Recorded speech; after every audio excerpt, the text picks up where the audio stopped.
خاکنشین قسط نمبر 9۔ میں نے آپ سے مشورہ نہیں مانگا تو آپ میرے معاملات میں دخل نہ دیں، بہتر ہے۔ وہ لیپ ٹاپ پھینکتا اٹھا۔ میر، میں تمہاری اور زرتاش کی شادی کے حق میں نہیں ہوں۔ حق؟ حقوق کی بات نہ کریں۔ میر شادی بے بسی سے بولی۔ پلیز، اب ساحل خان کی بیوی ہیں، وہی بن کر رہیں، مجھ پہ زیادہ سوار نہ ہو۔ میر حاکم بھڑکا، وہ خاموش ہو گئی۔ کوئی نہیں چاہتا یہ نہ چاہے۔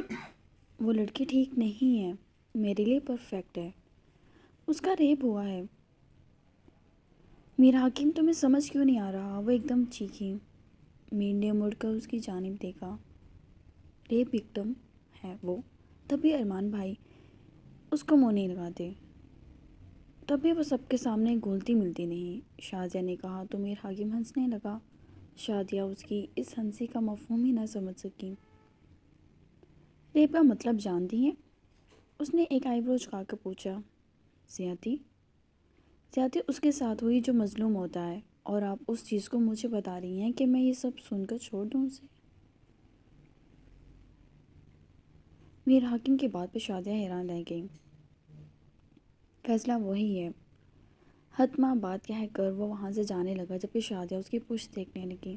زرتاش کو وہ اپنی بہو کسی صورت نہیں بنا سکتی تھی، اس کے بیٹے میں کوئی کمی نہیں تھی، وہ ضد پر آ گیا تھا بس، ورنہ ایک مرد یہ سن کر کہ عورت میں اتنا بڑا فالٹ ہے کیسے اس بات پہ قائم رہ سکتا ہے، اور یہ بات ایک عورت کے لیے سوچ رہی تھی۔ زرتاش بیک سیٹ پر بے ہوش ہو چکی تھی۔ ارمان نے جب گھر کے آگے گاڑی روکی تو نخوت سے اسے دیکھا اور گاڑی سے نکل کے خود اندر چلا گیا۔ جان سے مر ہی جاتی تو بہتر تھا اس کے لیے۔ اس نے ابرا کو کال ملائی اور اسے یہ پیغام دیا کہ آج کے بعد وہ ان کے رستے میں تو کیا ان کے شہر میں بھی دکھائی نہیں دے گی۔ ابرا کے لبوں پر مسکراہٹ پھیل گئی۔ اس نے کال بند کی اور فرحاد کی جانب دیکھا کہ یہ ٹیڑھی انگلی سے نکلے گا، یہ ہمیں اندازہ نہیں تھا، مگر ہمارا فائدہ ہے جہاں ہم وہاں خود غرض۔ فرحاد لبوں میں بڑبڑایا۔ تم ہمارے ہاتھوں مرنا چاہتا ہے؟ نہیں، فرحاد من منایا، تو اپنا یہ فراٹے بھرتا زبان ذرا قابو میں رکھا کر۔ وہ بولا تو فرحاد گردن ہلا گیا اور براق نے سگریٹ کا گہرا کش بھرا۔ تمہیں کیا لگتا ہے اس نے اس کے ساتھ کیا کیا ہوگا؟ براق زرتاش کے بارے میں سوچ رہا تھا۔ فرحاد چونک گیا۔ جس سے بات کر رہا تھا لگتا تو نہیں میڈم میں کوئی محبت بھی ہے اسے؟ میڈم سے کوئی محبت بھی ہے اسے؟ تمہارا میڈم کیسا ہوا وہ؟ میڈم ہی ہیں، ہمیں اچھی لگتی ہے عزت کی نظر سے، انہیں دیکھ کر بہنوں والی فیلنگز آتی ہیں۔ آئی ہوپ کہ کچھ برا نہ ہو ان کے ساتھ۔ وہ گہرا سانس بھر گیا۔ براق گرچی نگاہوں سے اسے دیکھتا رہا۔ گاؤں چلنا ہے؟ فرحاد نے خود ہی پوچھ لیا۔ ہاں، شیری اکیلا ہے۔ براق کھڑا ہو گیا، جبکہ دماغ میں اس کے بھی یہی چل رہا تھا کہ آخر کیا کیا ہوگا ارمان نے۔ اگلے دن وہ سب ناشتہ کر رہے تھے۔ ٹیبل پر سب موجود تھے سوائے میر حاکم کے، اور باقی کسی کو خبر بھی نہیں تھی کہ زرتاش بھی یہاں موجود ہے۔ ناشتے کے ٹیبل پہ خوشخبریاں جا رہی تھیں۔ ارمان گلالہ سے بار بار والہانہ محبت کا اظہار کرتا، لیکن اسے بالکل بھی جیسے ہوش نہیں تھی۔ کل رات وہ اپنی ہی بیٹی کو یہاں لایا تھا اور وہ بے ہوش تھی۔ میر حاکم رات بھر باہر رہا تھا، وہ اس وقت گھر لوٹا تھا۔ اس نے گاڑی پورچ میں پارک کی اور اندر کی جانب بڑھنے لگا۔ ارمان کی گاڑی کی پچھلی سیٹ پر اچانک نگاہ گئی۔ نگاہ جاتے ہی وہ اس سیٹ بڑھا۔ وہ اوندھے منہ پڑی تھی، بے یار و مددگار۔ میر حاکم حیرانگی سے دروازہ کھول گیا۔ اسے دیکھ کر ایک دم خوش ہونے کے بجائے فکر ہونے لگی۔ اس نے زرتاش کو ہلکا سا ہلایا، مگر اس کے وجود میں سکت نہ تھی۔ اس نے زرتاش کو گاڑی سے باہر کھینچا اور اپنے بازوں میں اٹھا لیا۔ اس کی ناک سے خون نکلا ہوا تھا اور وہ بالکل بے ہوش تھی، اور وہ اسی لیے گھر میں داخل ہوا اور اچانک گلالہ کی چیخ نکل گئی۔ آپی! وہ چلاتی ہوئی سب سے پہلے دوڑی تھی۔ میر نے اسے صوفے پہ لٹا دیا۔ اس نے موبائل نکالا اور ڈاکٹر کو کال کی۔ آپی، آپ کو کیا ہوا ہے؟ کیا کیا آپ نے میری آپی کے ساتھ؟ آپی! گلالہ رونے لگی۔ سب اپنی جگہ سے اٹھ کے سوائے ارمان کے۔ اس کا دل اتنا ہی سخت تھا زرتاش کے لیے۔ سب دور کھڑے معائنے میں مصروف تھے۔ کہاں سے لائے ہو تم اسے؟ شاہزادے نے میر حاکم کی جانب دیکھتے مدھم آواز میں سوال کیا۔ میر حاکم نے گہرا سانس بھرا۔ ارمان انکل کی گاڑی میں بے ہوش پڑی تھی، میں صرف نکال کے لایا ہوں، اس نے سنجیدگی سے بتایا۔ گلالہ حیرانگی سے اسے دیکھنے لگی، بلکہ سب ہی۔ ارمان تم لائے ہو زرداشت کو؟ بی جان نے بیٹے سے پوچھا۔ میں لایا ہوں، ڈرامے کر رہی ہے، پانی پھینک دے ٹھیک ہو جائے گی، وہ سنگ دلی سے بولے۔ میر حاکم کچھ بولتا کہ شاہزادے نے اس کا ہاتھ دبا دیا۔ وہ ماں کو گھورنے لگا۔ تھوڑی دیر تک ڈاکٹر بھی آ گیا، اس کا معائنہ کیا اور دوائی لکھ کر دی۔ مائیگرین شدت سے جب ہو تو ناک سے خون نکل آتا ہے، لیکن اس کا پراپر علاج ہونا ضروری ہے، ورنہ درد کی شدت سے دماغ کی نسیں بھی پھٹ سکتی ہیں۔ یہ کوئی عام درد نہیں، خیال رکھا ان کا، ڈاکٹر کہہ کے وہاں سے چلا گیا، جبکہ باقی سب بھی اس کے پاس سے ہٹنے لگے۔ گلالہ نے روتے ہوئے اسے خود سے نزدیک کر لیا۔ ڈاکٹر کہہ گیا تھا کہ وہ ہوش میں آ جائیں گی، انجیکشن وہ دے چکا تھا۔ میر حاکم نے سب کے سامنے اسے بازوں میں دوبارہ اٹھایا اور اسے ماہی کے کمرے کی جانب لے گیا۔ سب ایک دوسرے کی شکلیں دیکھتے رہیں گے، گلالہ بھی اس کے پیچھے بڑھی تھی۔ بی جان اپنے اس پوتے کو سمجھا لیں، اچھے سے زرداشت سے دور رہے۔ ارمان بولے، غصہ لہجے میں واضح تھا۔ مجھے تم سے ایک بات بھی کرنی ہے ارمان، ذرا میرے کمرے میں آؤ، انہوں نے کہا اور اٹھ کر کمرے میں چلی گئی۔ پیچھے ارمان بھی پڑھ کے شادیہ بے چین تھی بہت، اس کا بیٹا زرداشت کی طرف مائل تھا، گلالہ کی جانب نہیں۔ ارمان ماں کے سامنے بیٹھ گیا اور ان کی بات کی طرف مکمل توجہ تھی اس کی۔ میرا حاکم زرداشت سے شادی کرنا چاہتا ہے، بی جان نے بات کا آغاز ہی ارمان کے سر پہ بم گرا کر کیا تھا۔ وہ ایک دم کھڑا ہو گیا۔ پاگل ہو گیا وہ، کیا نظر آ گیا اسے اس میں؟ یہ نہیں ہو سکتا بی جان، ارمان حتمی لہجے میں بولا۔ ایسا بولو ارمان، بی جان نے ٹوکا تو وہ بامشکل چپ ہوئے۔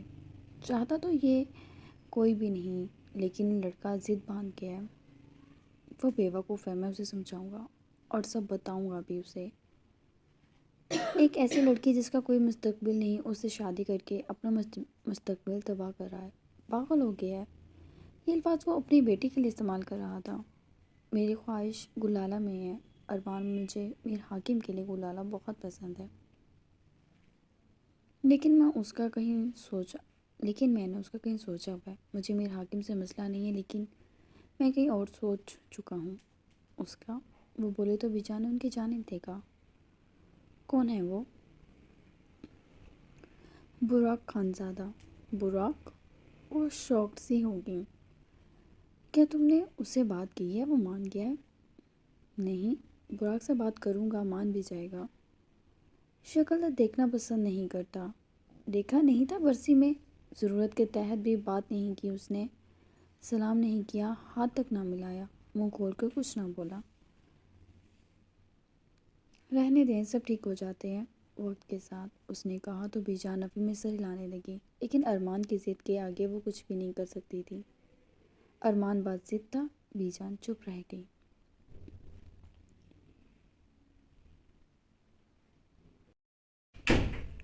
اسے ہوش آیا تو آنکھیں فانوس کی روشنی سے دوبارہ بند ہو گئیں۔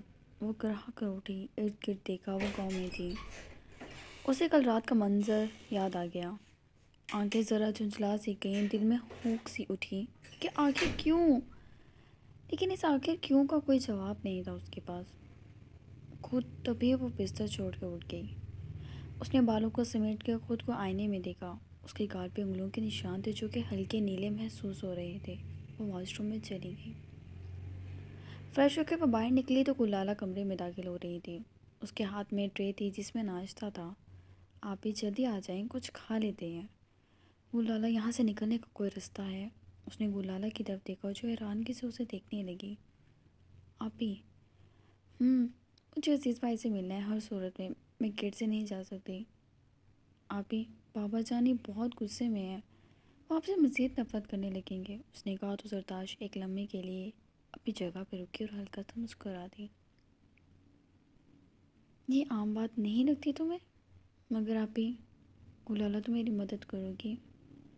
ابھی پلیز کیا ہو گیا آپ کو؟ آپ کیوں پیچھے پڑ گئی ہیں؟ چھوڑ دیں عزیز بھائی، کچھ بھی کریں یہ ہمارا مسئلہ نہیں۔ گلالہ کے الفاظوں کی سرتاج شوق سی تھیں۔ وہ دونوں ہمیشہ ایک دوسرے سے بے پناہ محبت کرتی تھی، اور آج گلالہ کے منہ سے نکلنے والے الفاظ ان کے حق میں نہیں تھے۔ لوگ محبت کو یہ تو کافی جلدی بھلا دیتے ہیں، یا پھر محبت جیسا جذبہ ان کے دل کو چھو کر ہی نہیں گیا تھا۔ زدہ خاموش ہو گئی، جیسے کچھ ہوا ہی نہ ہو۔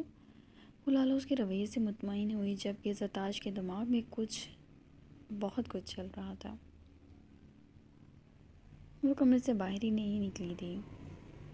پورا دن اس نے صرف یہ سوچنے میں لگایا کہ آخر وہ یہاں سے نکلے گی کیسے۔ یہاں کوئی بھی اس کے نکلنے میں مدد نہیں کر سکتا تھا۔ اس کی بہن نے نہیں کی تو کسی اور سے کیا امید کی جا سکتی تھی۔ شام جلدی اتر گئی تھی۔ گاؤں پر ہر کوئی سمٹ کر گھروں میں قید ہو گیا تھا۔ بس گاؤں کے چھوٹے چھوٹے کچے پکے گھروں میں ہلکی پھلکی روشنی زندگی کا پتہ دے رہی تھی، ورنہ ہر طرف گہری خاموشی کے ساتھ ساتھ ٹھنڈ بھی خون جما دینے والی تھی۔ حویلی میں سب کے سونے کے بعد وہ باہر نکلی تو سامنے کے رستے چوکیدار کوئی ایک نہیں تھا کہ وہ چکمہ دے کر نکل جاتی۔ گہرا سانس بھر کے اس نے پورا گھر تلاش کیا، مگر نکلنے کا رستہ نہ ڈھونڈ سکی، کیونکہ وہ یہاں آتی جاتی ہی نہیں تھی تو اسے کیسے پتہ ہوں گے رستے۔ آپ شاید باہر نکلنے کا رستہ ڈھونڈ رہی ہیں۔ وہ ہلکا سا ڈرنک تھا، لیکن اس کے سامنے نارمل کھڑا ہونے کی کوشش کی۔ جی مجھے یہاں سے نکلنا ہے، اس نے کہا تو میر حاکم نے ایک قدم اس کی سمت بڑھایا۔ یہاں سے آپ نہیں نکل سکتی، آپ کو ضرورت ہی کیا ہے؟ اب جہاں آ گئی ہیں بس وہیں رہیں۔ میر حاکم، زرتاج نے پکارا تو وہ ہلکا سا مسکرایا۔ جی بتائیں۔ پلیز مجھے یہاں سے نکلنے میں مدد کرو، میرا بہت ضروری ہے یہاں سے نکلنا۔ وہ منت کرنے لگی۔ میں معافی چاہتا ہوں کہ اگر آپ اس کے علاوہ مجھ سے جان بھی مانگ لیں تو میں آپ کو دینے کو تیار ہوں، لیکن اس حویلی سے آپ کہیں نہیں جا سکتے۔ وہ سکون سے بولا۔ زرتاج کو یہ بھی بے فائدہ لگی بات۔ وہ سر ہلا کے اوپر چلی گئی۔ میر حاکم اس کے جانے پر مسکراتا ہوا اسے ہی دیکھتا رہا۔ اسے خود علم نہیں تھا وہ مسکرا کیوں رہا ہے۔ اور پھر کچھ دن گزر گئے۔ وہ سمجھ گئی تھی یہاں اس کی مدد کو کوئی نہیں آنے والا، اسے خود ہی کچھ کرنا تھا۔ تبھی وہ ارمان کے جانے کے بعد ہی بیجان کے پاس آ کر بیٹھ گئی۔ بیجان اسے ذرا غور سے دیکھتے ہیں کہ ایسا کیا ہے جو میر حاکم جیسا اکڑ باز انسان بھی پسند اور محبت کے چکر میں پڑ گیا، لیکن کسی کا بھی رویہ اس کے ساتھ اچھا نہیں تھا، شاید میر حاکم کی پسند کی وجہ سے۔ صرف ساحل خان اور ارسلان خان ہی اتنے دنوں میں اسے ٹھیک سے بات کر لیتے، یا کبھی کبھی بدر۔ گلالہ تو اس بات پہ خوش تھی کہ وہ اس کے پاس تھی۔ معلوم نہیں کیوں عزیز بھائی کی جانب سے اسے کچھ ٹھیک نہیں لگ رہا تھا۔ اس نے 4 سے 5 دن نہایت بے چینی کے عالم میں گزارے، اور ان دنوں میں یہ معلوم کر لیا کہ حویلی میں اور کس رستے سے نکلا جا سکتا تھا۔ رات کے تیسرے پہر جب 4 اور سناٹا تھا وہ باہر نکل گئی۔ اس کے پاس گاڑی نہیں تھی اور نہ ہی وہ گاڑی لے جا سکتی تھی۔ وہ نکلی تو روڈ پر چلنے لگی، اور تبھی ایک گاڑی اس کے سامنے سے گزری اور اسے شبہ ہوا یہ ارمان تھا۔ خوف سے ایک دم دھڑ کے پیچھے وہ چھپ گئی، لیکن دوسری طرف اسے شبہ ہو چکا تھا۔ اس نے گاڑی ریورس کی، مگر وہاں کوئی نہیں تھا۔ زرتاج خوف سے اور سردی سے خود میں سمٹ رہی تھی۔ ارمان کچھ دیر وہاں کھڑا رہا، اور پھر اس نے زن کر کے گاڑی حویلی کی جانب بڑھا لی۔ اس کے پاس وقت کم تھا، کیا کرے وہ آخر اس شہر جانے والی سڑک کو چھوڑ گاؤں کے اندر کی جانب بڑھ گئی۔ راستہ سنسان تھا اور گہری رات۔ وہ پریشانی کے عالم میں بس آگے چلتی جا رہی تھی۔ زرتاج کہاں ہے؟ ارمان نے آتے ساتھ ہی سوال کیا۔ بابا جان آپ ہی کمرے میں ہے، تم نے دیکھا ہے؟ گلالہ سے تسلی کرنا چاہی تھی۔ جی ابھی تو میں ان کے پاس سے آئی ہوں۔ گلالہ ذرا نیند میں تھی۔ وہ ہنکارا بھرتے وہاں سے چلے گئے۔ شبہ ہوا تھا زرتاج کا، لیکن اپنا شبہ ہی سمجھتے وہ اپنے کمرے میں چلے گئے۔ آج کی رات کافی زبردست تھی۔ انہوں نے کوٹھے پہ گزاری تھی اور ہلکے سے نشے کی کیفیت میں بھی تھی، تبھی اس بات پہ زیادہ غور نہیں کیا تھا۔ جبکہ دوسری طرف سرتاج چلتے چلتے اب تھک چکی تھی، اس کی سانسیں پھولنے لگیں۔ وہ کیا کر رہی تھی؟ گاؤں کے اندر کیوں آ گئی؟ اتنی دیر میں وہ شہر کے نزدیک پہنچ جاتی، اسے شاید بھوک بھی لگی تھی۔ ارے میڈم آپ! فرحات کی آواز پر وہ ایسے مڑی جیسے دنیا کی سب سے بڑی نعمت اس کے سامنے ہو۔ وہ چہرہ چھپا کے بے ساختہ فرحات کو دیکھ کر رو پڑی۔ کیا ہوا ہے؟ آپ یہاں کیا کر رہی ہیں؟ میں دل سے دعا کر رہی تھی آپ لوگ میری مدد کو آ جائیں، اور اللہ تعالیٰ نے بھیج دیا۔ ہوا کیا ہے فرحات؟ سمجھا نہیں۔ میں رستہ بھول گئی ہوں، اپنے حویلی جانا ہے۔ فرحات کے سوال پہ وہ جلدی سے نفی میں سر ہلاتی آنسو صاف کرنے لگی۔ نہیں بالکل نہیں، مجھے شہر جانا ہے، پلیز مجھے شہر چھوڑ دے، میرے گھر۔ اچھا۔ فرحات کو اب بات سمجھ آنا شروع ہو چکی تھی۔ اس وقت کافی رات ہے اور لالا کی طبیعت ٹھیک نہیں، تو اس وقت نہیں جا سکتے۔ آپ ایک کام کریں، ہماری حویلی چلیں، کل صبح بحفاظت میں آپ کو آپ کے مقام تک پہنچا دوں گا۔ کیا ہوا ہے انہیں؟ آہستگی سے بولی۔ پیٹ خراب ہے، گیس ہوئی ہے۔ فرحات بولا تو سرتاج اسے منہ بنا کے دیکھنے لگی۔ ہاں سچ کہہ رہا ہوں، انسانوں کے ہی پیٹ خراب ہوتے ہیں۔ فرحات کافی سنجیدہ تھا۔ سرتاج نے سر ہلا دیا۔ آپ یہاں؟ سرتاج کو یاد آیا کہ وہ یہاں کیسے تھا۔ میں چہل پہل کے لیے نکلا تھا، ہماری حویلی قریب ہی ہے، وہ بولا تو سرتاج نے سر ہلایا اور کچھ دیر میں وہ حویلی پہنچے۔ حویلی کے باہر سے ہی اندر سے کئی آوازیں آ رہی تھیں۔ فرحات ایک دم رک گیا۔ کیا ہوا؟ سرتاج بھی رک گئی اور پھر اس کی توجہ ان آوازوں کی جانب پڑی۔ یہ کیسی آوازیں ہیں؟ اس نے متوجہ ہونا چاہا۔ آپ ایک کام کریں، آپ ذرا اس سائڈ پر آئیں۔ وہ اسے ڈیرے کی جانب لے کر بڑھا اور سرتاج کچھ سمجھ نہ سکی۔ فرحات اتنا پریشان کیوں تھا؟ اس نے اسے بیٹھنے کا کہا اور چارپائی پہ بیٹھ گئی۔ فرحات کچھ دیر ادھر ادھر ہوا۔ میں بس ایک کال کر کے آیا۔ وہ جلدی سے وہاں سے ہٹا اور اس کے پاس ڈیرے پر کام کرنے والی ملازمیں بھیج دی۔ سرتاج ان میں لگ گئی۔ فرحات نے براق کو کال کی۔ دوسری طرف حویلی میں کچھ لوگوں کی درگت بنا رہا تھا۔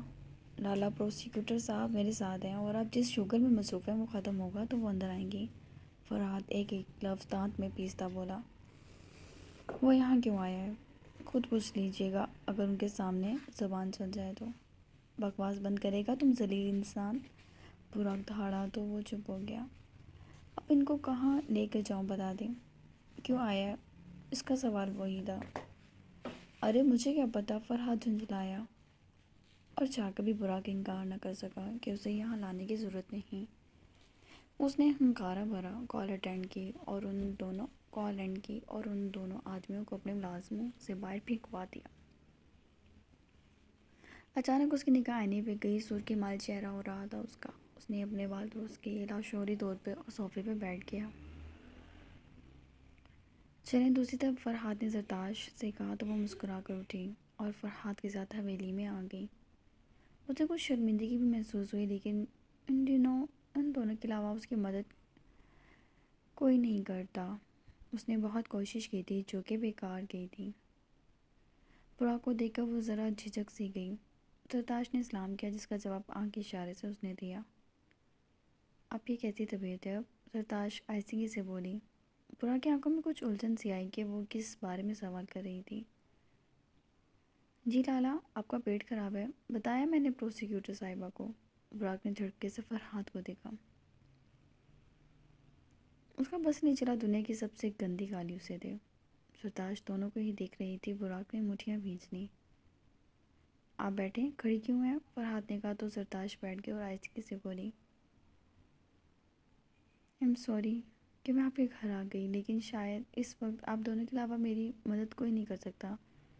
مجھے صرف شہر پہنچنا ہے۔ کیا میری مدد کریں گے شہر پہنچنے میں؟ وہ براق کو آس بھری نگاہوں سے دیکھنے لگی۔